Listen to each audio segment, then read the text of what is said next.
Hello there, I'm Big Alias, and welcome to my Saturday cooker curry and poorly review of film Saturday. Today, Civil War.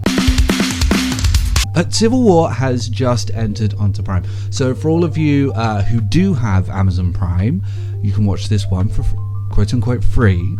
The rest, yeah.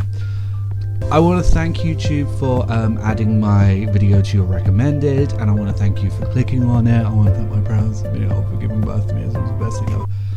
Civil War. So I remember watching the trailer for this one in the cinema and thinking, oh man, we are going back, aren't we? We really are. There's so many like White House, spy, covert ops, hot white guy movies. Oh, cool, man. I bet the White House is going to be under attack. Morgan Freeman's going to be like, batten down the hatches. Jason Statham's coming. Oh, awesome. So cool, man. And then I saw it. A24. A24. There's no way this could just be a standard Civil War. It's just called Civil War, and it kind of looks like it from the trailer, but what is A24? Is it called Civil War, but it's really about the civil war of a woman going through puberty whilst also realizing that the maths test is really hard? Which one's gonna win? Calculus or the menstrual cycle? I didn't know what to expect, and frankly, I think I was right to not know what to expect, because I still don't know what I should have expected. However, I'm happy with it, and I'm happy that I didn't know what to expect, and I'm happy that, you know, this was as complex as an A24 film should be, though it does kind of maintain some of the things that I sort of noticed in the trailer. I will say that the color palette, the use of shots, the overall artistry in the film isn't what I usually would expect from an A24 film. There were a lot of shots that are straight out of an A24 film. But in films like Midsummer, the palette's drawn out, you know, there's almost no color at times. It just feels so pastelized. In other films, like the height of the neon is used, or something, like there's poor focus or like narrow visuals. They do something interesting with the shots. That's the A24 way. They're the artistic guys who are, yeah, and we're also kind of rich too. With this film, I wouldn't say that in terms of things like color and doing something unique with the shots, I wouldn't say there's anything unique or special going on here. However, I still think it's a great looking film, and they do somebody once told me the world is gonna roll me. Interesting, unique things. You do get your classic A24 centered, very Wes Anderson, very Wes Anderson symmetrical shot, person in middle, way too much headroom, you know, lots in the background, that type of shot. You do get a lot of that, and you do get the occasional like, oh, this shot might be hanging for a little bit too long, you know, that type of thing is present here too. I just think that the color palette, though it is a very good looking film and there are some very nice shots, a lot of use of very interesting and good focus, there are a lot of shots that don't seem overly crazy and do seem as though they are just something out of a Civil War film. I know I'm focusing a lot on this, but it's what you go into an A24 film expecting. You also expect great performances, and you get them here. There are very good performances here. There's your classic young looking lady, and there's your lead protagonist, Kristen Dunst, and she does great. Everyone does great. Everyone really performs well in this, and there are no weak performances at all. In terms of the story and what happens, this was where this was my biggest I don't know what to expect thing, and I'm happy with how kind of surprising it was, because this doesn't follow a ragtag group of soldiers. Go, go, go, and if you don't go, then I'm gonna cry. This isn't like your ragtag group of soldiers. Keith David isn't here.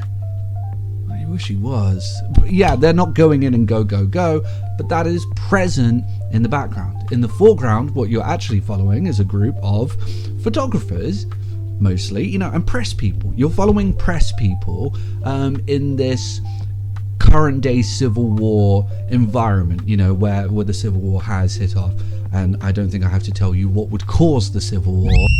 during this time, you're actually following this press crew as they're trying to get shots. Now, in terms of the narrative, I was actually kind of surprised in that it feels like a series of vignettes at times. They're driving around from place to place to place, trying to get a good shot, and they actually don't feel overly interconnected, aside for the fact that you're following the group and that's your connection. But yeah, I mean, it is just like, we went here and we got this shot, and then this happened, and it looked super brutal, and war is so crazy. But part of it, there's like this really, you know, ever-present sense of like, yeah, but we treat it so casually and we treat it as like an everyday thing. It almost feels, I'm down with the message very much, but at times it feels like they spend maybe a little too much time talking, like focusing on how blasé we treat the war.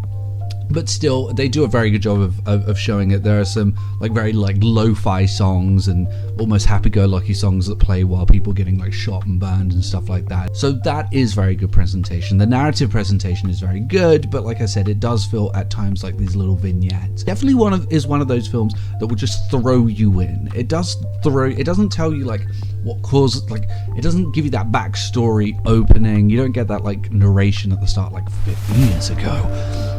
Keith David. You just get like, okay, you're in this world, these things happen, and that kind of continues on throughout the film. Like, there are times when, like, I don't know, characters will do things and you go, well, why are they treating that like normal? Or like, how does that guy know that guy? Or how do they know what's going on here? And how am I supposed to know? Am I supposed to know? And at times, it's going to make you feel lost. It's going to make you feel like, oh, well, what am I supposed to know? What am I not supposed to know? I mean, for the longest time, you're just sat there like, why are they given unmitigated access to all areas of the war to get their pictures? What's that about? You know, things like that. You will be left with feelings like that, you know, throughout the film. But I like that. I do like the fact that it just throws you in and expects you to try to pick up the pieces, because that's kind of the point of the film. It's like you're given this environment and you have to like figure out how you're supposed to feel about things. That's kind of the whole point of the movie, is to like, you know, use this world that they provided you with for your own interpretation of the events that go on, and to also give you an insight into how casual and blasé, like crazy fucked up things will be in a civil war. You're going to get gas and almost getting shot, and how that will just become part of life, and that's what they're doing with this narrative. And in that sense, I think it's a very interesting film.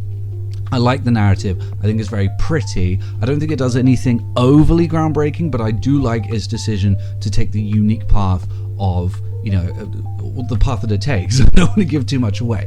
Let's throw a score on it.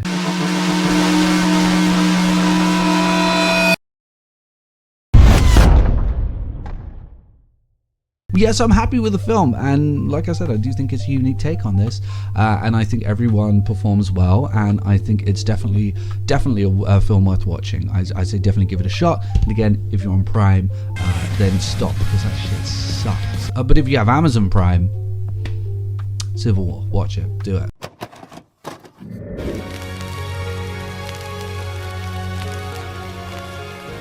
The PlayStation is only $149, and you can also get leading titles.